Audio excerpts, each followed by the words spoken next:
তো এক্সেল জানতে হলে আপনাকে কিছু কিছু বিষয় জানতেই হবে, তার মধ্যে কয়েকটি বিষয় আমি বাছাই করলাম, সেই বিষয়গুলি আপনাদের সাথে আলোচনা করব। তো প্রথমেই দেখেন আমি এই জায়গায় কিছু জিনিস কিছু টেক্সট লিখে রাখছি, তো এই বিষয়গুলি নিয়ে কথা বলবো, সেই জন্যই লিখে রাখা। যেমন আমরা যদি প্রথমটাতে দেখি,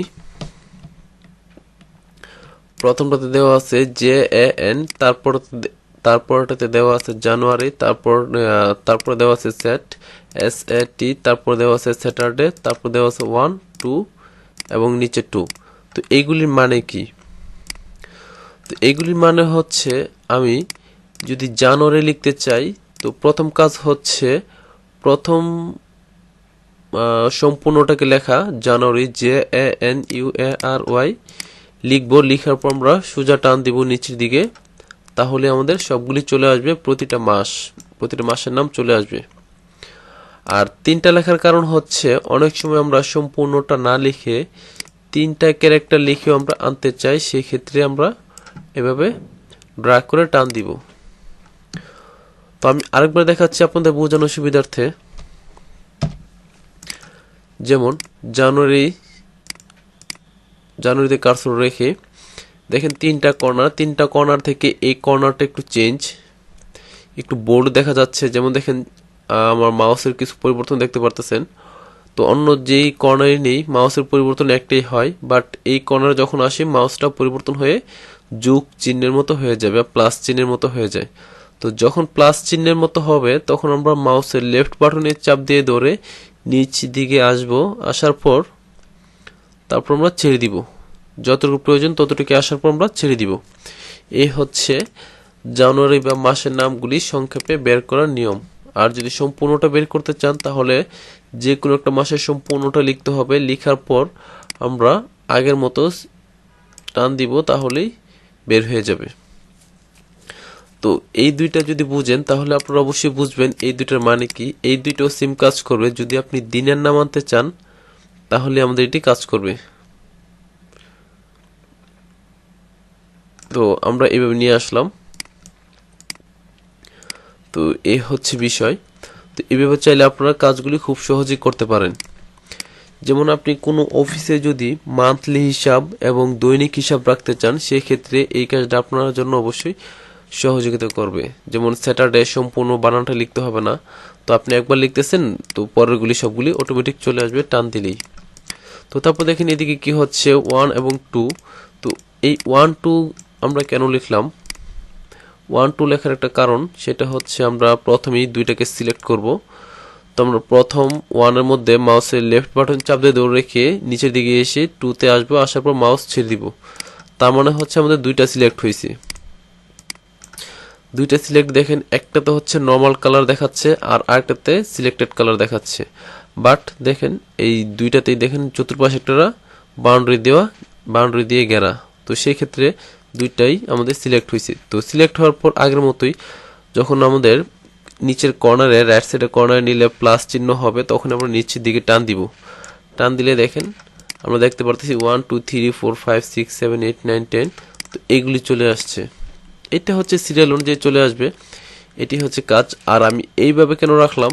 এইভাবে রাখার কারণ একটাই, যে আমরা উপর থেকে নিচ দিকে বা নিচ থেকে উপর দিকে অথবা লেফট থেকে রাইট অথবা রাইট থেকে লেফট, এইভাবে আমরা কাজগুলি করতে পারবো। তো বন্ধুরা, আমরা যদি স্যাটারডে সানডের ক্ষেত্রে যদি কাজ করি, সেটাই কিন্তু রাইট সাইড দিকে যাবে।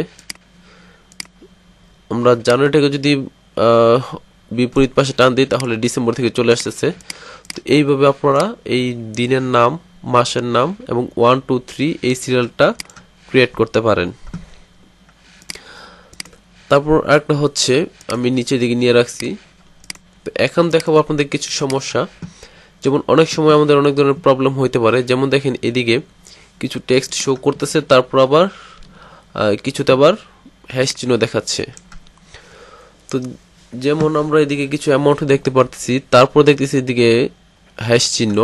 এর মানে হচ্ছে আমাদের এই জায়গায় যে লেখাগুলি আছে সেই লেখাগুলির জন্য পর্যাপ্ত পরিমাণের জায়গা এই জায়গায় নাই, সেজন্য এই জায়গায় সে হ্যাশ চিহ্ন দিয়ে দিছে। তো এর জন্য আমরা কি করতে পারি? এর জন্য আমরা উপরে যাব। যেমন দেখেন উপরে যে ABCD দেওয়া আছে, তো আমরা যে যেহেতু আমরা এইচ এ অবস্থান করতেছি, এইচ সিলেক্ট করে বা আমরা এইচ এর এইভাবে সিলেক্ট করতে পারি, করার পর এই পাশ থেকে দেখেন মাউসের একটা পরিবর্তন। তো এই মাউসের পরিবর্তনটা হওয়ার পর আমরা মাউসের লেফট বাটনের চাপ দিয়ে ধরে একটু টান দিব। এখন দেখেন সম্পূর্ণ লেখাগুলি শো করতেছে এবং পর্যাপ্ত জায়গা তার আছে, সেই জন্য সে সম্পূর্ণটা শো করতেছে। তো এইভাবে চাইলে আমরা এই সমস্যাগুলি সমাধান করতে পারি। আর বন্ধুরা, এই জায়গায় আরেকটা বিষয় আমি আপনাদের সাথে শেয়ার করতে চাই, সেটা হচ্ছে যেমন দেখেন এদিকে পর্যাপ্ত পরিমাণ জায়গা পরও অনেকটা জায়গা অতিরিক্ত রয়ে গেছে। এই জায়গাটা আমরা কিভাবে সমাধান করতে পারি? আমরা একটা হচ্ছে এইভাবে আমরা বড় করতে পারি, আবার ছোটও করতে পারি। তো সবচেয়ে বেস্ট ওয়ে হচ্ছে যখন আমাদের মাউসের পরিবর্তনটা হবে এই দাগের উপর আনার পর, তখন আমরা মাউসের লেফট বাটনে ডাবল ক্লিক করব।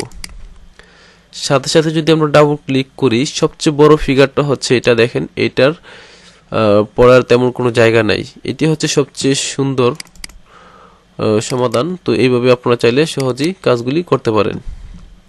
তো তারপর আমি দেখাবো ইয়েস অর নো, এদিকে একটা বিষয় শো করতেছে। আর দেখেন এদিকে গড়গুলি দেখাচ্ছে। আমরা যখন প্রিন্ট প্রিভিউ করব তখন আমরা দেখতে পারবো যে এই গড়গুলি আসবে না, শুধুমাত্র এই গড়গুলি আসবে। তো আমরা প্রিন্ট প্রিভিউ দেখি।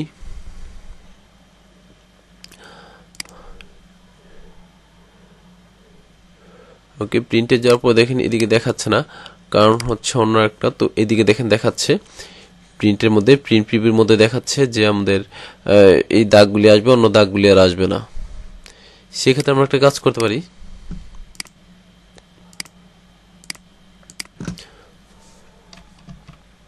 তো সেক্ষেত্রে আমরা যে কাজটা করবো, যেমন আমি যে কিছু লিখি, তো আমার কিন্তু কোনোটা কিন্তু প্রিন্টে আসবে না, বলতে হচ্ছে আমার দাগগুলি আসবে না। তো এই দাগগুলি যদি আমি আনতে চাই, সেক্ষেত্রে আমাদের কি করতে হবে? নির্দিষ্ট পরিমাণ অংশ আমাদের সিলেক্ট করতে হবে। সিলেক্ট করার পর আমরা ফন্ট এরিয়া থেকে আমরা এই আইকনে ক্লিক করব, অল বর্ডার বা শুধু বর্ডার লেখা থাকবে। তো সেই জায়গা থেকে আমরা অল বর্ডারে ক্লিক করব। অল বর্ডারে ক্লিক করার পর দেখেন সব চতুর্পাশে আমাদের বর্ডার শো করতেছে। তো এইভাবে চাইলে আমরা এই বক্সগুলি ক্রিয়েট করতে পারি। আর এই যে দেখেন একটা বিষয়, এই নির্দিষ্ট একটা এরিয়ার মধ্যে দেখেন কোনো দাগ নেই, তার মানে হচ্ছে কোনো প্রকার সেল এই জায়গায় নেই। এই জায়গায় শুধু একটা সেল, আর একটা সেলের মাঝখানে আমি আমার ক্লাস এক্সেল টিউটোরিয়াল লিখে রাখছি। তো এমন জিনিসটা আমরা কিভাবে করব? এমন জিনিসটা করার জন্য আমাদের 2 বা তার অধিক সেল আমাদের সিলেক্ট করতে হবে। আপনার যতটুকু প্রয়োজন আপনি সিলেক্ট করবেন। সিলেক্ট করার পর আমরা অ্যালাইনমেন্ট এরিয়া থেকে মার্জ অ্যান্ড সেন্টারে ক্লিক করব।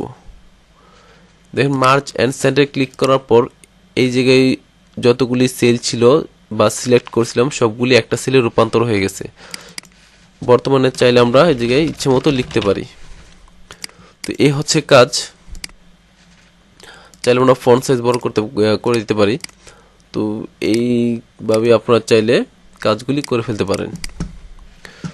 তারপর আমি দেখাচ্ছি আপনাদেরকে, যেহেতু কিছু টপিকস বা বিষয় নিয়ে আলোচনা করলাম, কিন্তু এখন দেখাবো আপনাদেরকে কিভাবে আপনারা যোগ বিয়োগ করতে পারেন এবং কিছু অঙ্কের সমাধান করতে পারেন।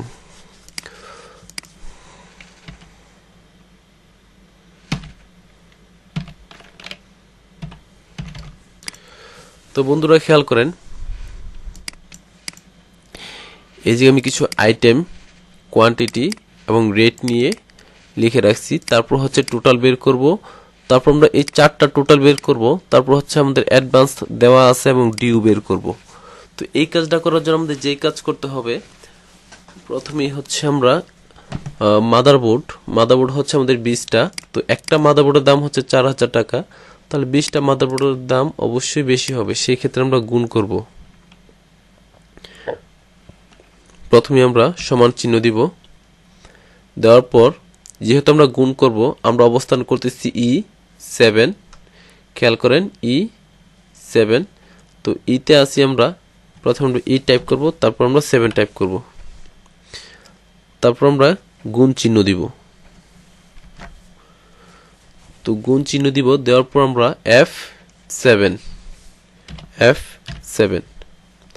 দেওয়ার পর আমরা কিবোর্ড থেকে এন্টার প্রেস করব। দেখেন একটা মাদারবোর্ডের দাম হচ্ছে 4000 টাকা, 20টা মাদারবোর্ডের দাম হচ্ছে 80,000 টাকা।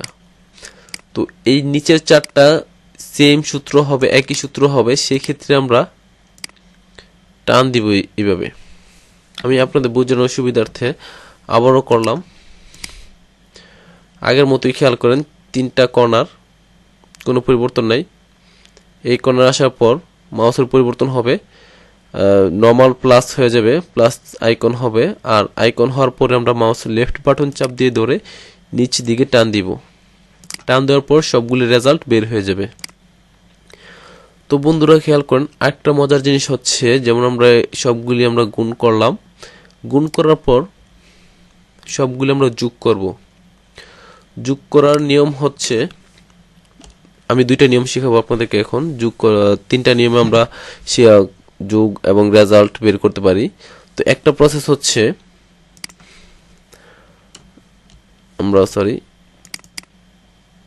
একটা নিয়ম হচ্ছে আমরা এই যোগ চিহ্ন দিয়ে করব।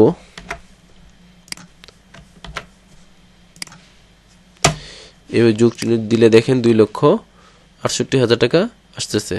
তো আমরা এটাকে যদি অন্য নিয়মে করতে চাই, সেই ক্ষেত্রে আমরা SUM সাম টাইপ করে ফার্স্ট ব্র্যাকেটে স্টার্ট করব। আমরা দিব G7 colon G10 bracket close, তারপর ইন্টার বাটনে চাপ দিব। দেখেন একই রেজাল্ট আসছে। আমি যদি এটা ডিলিট করে যদি আরেকটা নিয়মে করি, সেটা হচ্ছে আমরা এভাবে সিলেক্ট করলাম। সিলেক্ট করার পর উপর দিকে আমরা আসি এডিটিং প্যানেলে। এডিটিং প্যানেলে আসার পর অটো সাম বলতে একটা কথা আছে, তো আমরা অটো সামে ক্লিক করব। তো অটো সাম করার জন্য আপনাদেরকে আবার বলতেছি, আমরা অবজেক্টের বা আমরা যে কোনো একটা রেজাল্টের শুরু থেকে শেষ পর্যন্ত সিলেক্ট করার পর আমরা অতিরিক্ত আরেকটা সিলেক্ট করব। এটা সিলেক্ট করার পর যেমন দেখেন ফাঁকা একটা জায়গা আছে, তো অটো সামে ক্লিক করলে সে অটোমেটিক বুঝে নিবে যে অতিরিক্ত যে ফাঁকা ঘরটা আছে সেই ঘরেই তাকে রেজাল্ট বসাতে হবে। তো সেই ক্ষেত্রে আমরা একটা বক্স বা একটা সেল বেশি সিলেক্ট করে অটো সামে ক্লিক করব, তাহলে আমাদের রেজাল্ট চলে আসবে। তারপর দেখাবো আমি এখন টোটাল 4টা প্রোডাক্টের টোটাল দাম হচ্ছে 2,68,000 টাকা। অ্যাডভান্স করা হয়েছে 1,11,200 টাকা। তো বাকি থাকে কত? তাহলে আমরা কি করব, টোটাল, যেমন টোটাল কত অবস্থান করতেছে G11 মাইনাস G12 টাইপ করে দেন ইন্টার। তাহলে আমাদের বাকি রইল 1,56,800 টাকা। তো বন্ধুরা খেয়াল করুন, এই সবগুলি হচ্ছে আমাদের কাল্পনিক, অ্যামাউন্ট কোনো ফিক্সড না। আপনারা হয়তো অনেকে ভাবতে পারেন অ্যাডভান্স কোথা থেকে আসলো। তো অনেকে হয়তো বুঝে গেছেন, বেশিরভাগ মানুষই বুঝবেন, আবার অনেকে আছেন নাও বুঝতে পারেন। সেই ক্ষেত্রে বলে নিলাম যে সব কিছুই হচ্ছে আমাদের কাল্পনিক। আমরা আমাদের ইচ্ছে মতো একটা অ্যামাউন্ট বসাইছি, তো আপনারা চাইলে আপনাদের ইচ্ছে মতো অ্যামাউন্ট বসাতে পারেন। আর যারা একদমই প্রাথমিকভাবে প্র্যাকটিস করবেন, তারা অবশ্যই এই আমি যেভাবে লিখছি ঠিক হুবহুব করে করার চেষ্টা করেন, তাহলে আশা করি আপনারা ভালো একটা রেজাল্ট পাবেন। বন্ধুরা, এই হচ্ছে আজকের কাজ। তো আমি আপনাদের সাথে এক্সেল নিয়ে নিয়মিতই ভিডিও বানাবো, নিয়মিতভাবে ভিডিও আপলোড দিয়ে থাকবো। তো সেই ক্ষেত্রে আপনারা অবশ্যই আমার চ্যানেলটিকে সাবস্ক্রাইব করবেন। তো বন্ধুরা, আমি দেখাতে চাচ্ছি আমি কোন কোন বিষয়গুলো নিয়ে আপনার সাথে আলোচনা করব। যেমন আজকে আমরা আলোচনা করলাম এই বিষয়টা নিয়ে, তো তার পরবর্তীতে আমরা এই বিষয়গুলো নিয়ে আলোচনা করব। তো এই জায়গায় অনেক এক্সেলের সূত্র এবং রুলস পাবেন আপনারা, যেমন রেজাল্ট শিট, কমিশন শিট, ব্যাংকের হিসাব, স্বাভাবিক সুদ বের করার নিয়ম, তারপর হচ্ছে বিভিন্ন ব্রাঞ্চের হিসাবগুলো আপনারা কিভাবে বের করতে পারেন সেগুলো নিয়ে কথা বলবো। তো যারা আমার চ্যানেলে নতুন, তাদেরকে অবশ্যই বলবো সাবস্ক্রাইব করে বেল আইকনে ক্লিক করে রাখেন পরবর্তী ভিডিওগুলি পাওয়ার জন্য।